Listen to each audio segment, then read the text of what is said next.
Hey guys, welcome back to my channel. I'm Sonnet, the owner and creator behind Sonnet's Garden Blooms, and in today's video, we are going to be doing a furniture flip. If you've watched my previous video, you'll know that one of my main goals is to get rid of my stash, or also known as my hoard.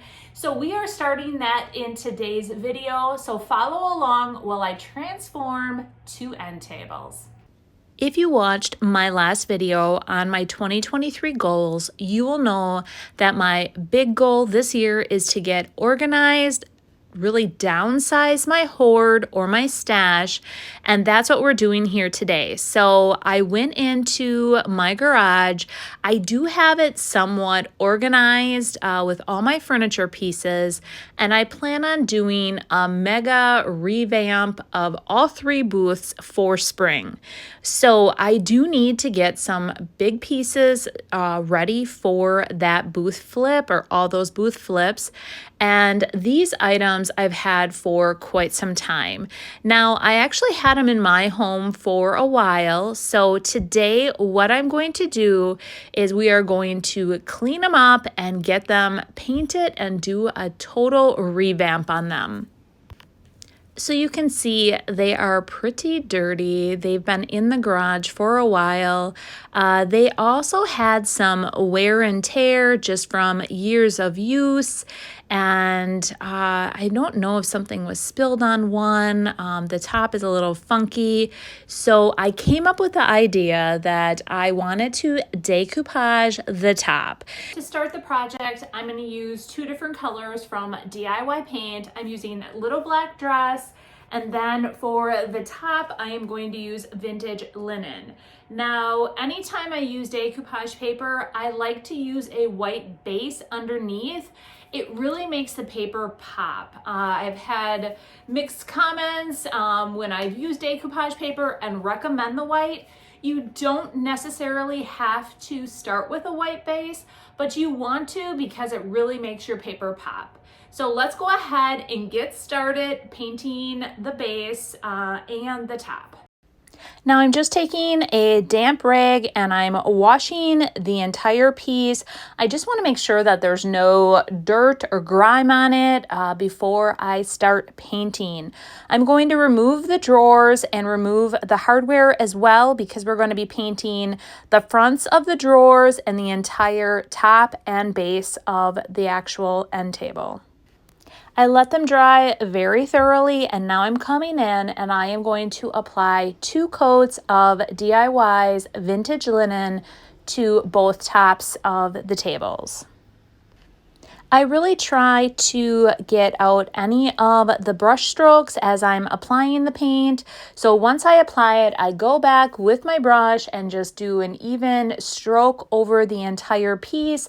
I let that first coat dry very well and then come back in and apply the second coat. Now that I have both the top and the base completely painted and dry, I am using Roycycled Decoupage Paper. And initially, when I had my vision here, I thought 1 piece of paper was going to be a perfect coverage. Well, I was definitely wrong. So I thought, okay, I'm going to roll with this. I'm going to apply the first paper, and then I'm going to come in and I'm going to tear another piece identical to this, and I'm going to blend the 2 together and mesh them and just try to make it look like it was 1 piece. And that did not work how I envisioned. So I did come up with another solution. But before we go into that, I do want to talk about applying the decoupage paper. I've shown this in many videos, but if this is the first time you're watching it, the easiest way to apply decoupage paper is to apply your first in sections. So I lay down liquid patina from DIY and I apply a real nice even coat and just the top section. so that way I can lay that initial piece down, smooth out any of the wrinkles, and then continue to work my way down. And this really helps alleviate a lot of the wrinkles in the paper. And I've heard that so many people, what they do on their first attempt of laying down decoupage paper is they lay down their base of whatever medium that they're going to use. So they apply it all, like the liquid patina, and then they try to apply the entire piece of paper, and they get a ton of wrinkles. So by working in sections, that will help really contain and control the wrinkles. And just, I always take my hand and I smooth it out. Another option is to take saran wrap in a ball and use that, which definitely I need to get that back into my studio. At this point, I was just using my hand and it was working fine. Now here is where I came in and I tried to tear another piece off and blend it. It just was not looking right, and eventually I just ripped it all off and I decided to scratch that idea, and then I came up with my secondary solution. I should mention that I used the paper called Natural History for the first piece. Now, my secondary solution that I came up with was I am using a paper called Neutral Ticking. And I thought that I would just make a strip along that edge of that ticking paper. And then the door, the little drawer that's on this piece, I am going to use that same neutral ticking for the drawer front, so it would tie it all together. So I lay down my liquid patina just like I had with the larger piece, and I start applying that. And it goes on very easy. I line it up with the other piece, so I did not need to tear it, to blend or anything like that. I wanted a really nice crisp line, and it worked perfect. Now, this look may not be for everyone, but I really thought both papers complemented each other. They have the same coloring, the same type of aged look. And because I already had gotten this far and I didn't know what other option I had, I really think this was a perfect pairing. Now that it is dried overnight, I take this sanding block and in a downward motion, I sand the edge of the paper, and it really helps you get that crisp, clean line for your papers. I also had, on this one, I kind of like sand it back and forth a little bit, but basically in the downward motion is what you're going to want to do because it will not tear your paper and it will give you that perfectly crisp line for any excess paper.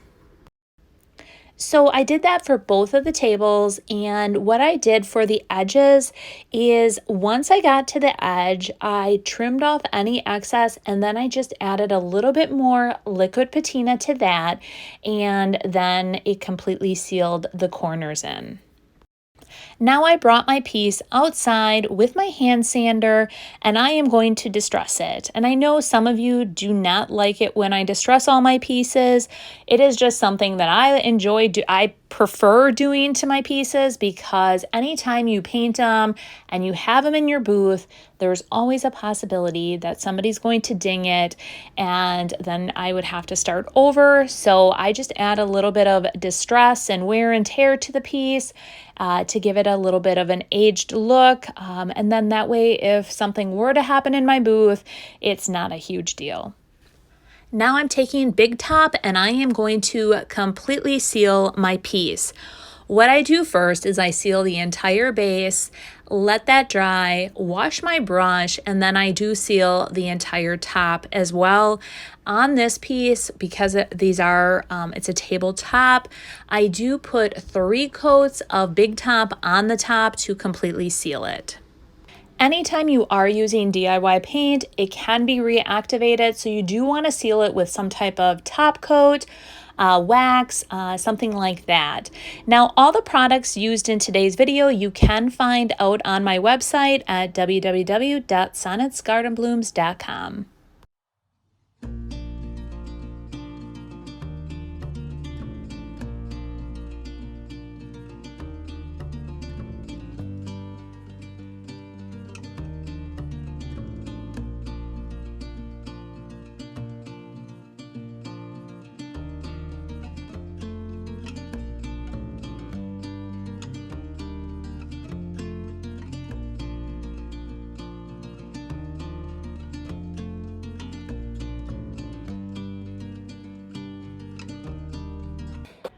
So what did you guys all think of the end tables? I'm sure it's going to be kind of a mixed bag. Some of you are going to love them, some of you are not.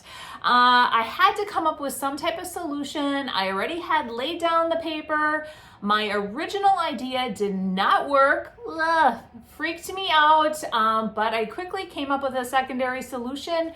And that is one thing that I love about Roycycled papers, is that many of them do blend so well together. So for Friday's video, yeah, I don't know yet. I'm coming off of a vacay.